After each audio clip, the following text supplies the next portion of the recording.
One of the benefits of having a self-managed super fund, or SMSF, is the ability to invest in a wide variety of assets. SMSFs are also able to borrow money to purchase investments, which for some investors is especially attractive. There are, however, specific rules that govern borrowing by SMSFs, and these must be followed. Let's take a look at the process of using borrowed funds to acquire an investment property. Once a suitable asset has been identified to purchase, the fund trustee needs to ensure that it can be acquired by the fund. The trustee should refer to the fund's investment strategy and, if necessary, update the strategy before the asset is purchased.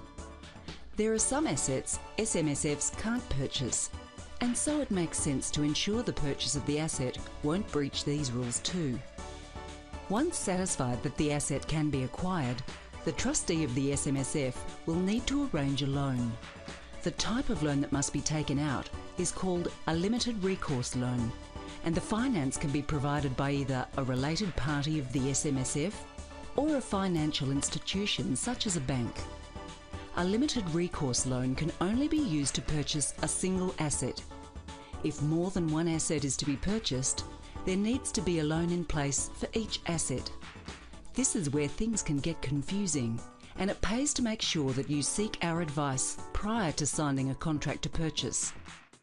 In order to buy the property, a trust needs to be established. The trust purchases the asset for the benefit of the SMSF. The trust is recognised as the legal owner of the property, while the SMSF is the legal beneficiary of the property purchased.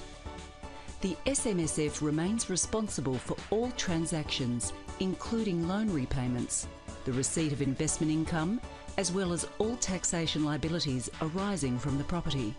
A feature of the limited recourse loans is that if there is a default on the loan, the lender's recourse is limited to the asset held by the trust. All other assets held by the SMSF, including money held in cash and/or shares, are not at risk. The borrowed funds may be used to repair or maintain the property, but the ATO places restrictions on alterations that significantly change or improve the value of the asset. Improvements to the property can take place, but they must be paid for using cash held by the SMSF.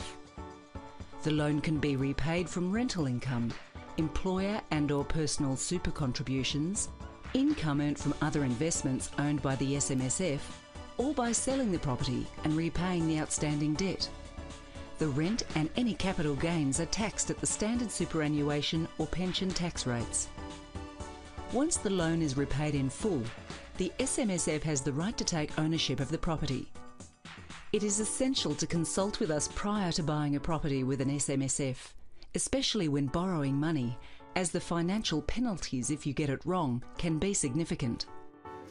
Think twice, get some great advice. SD Life Insurance and Wealth Advice, 40330254, part of the SD Group of Companies.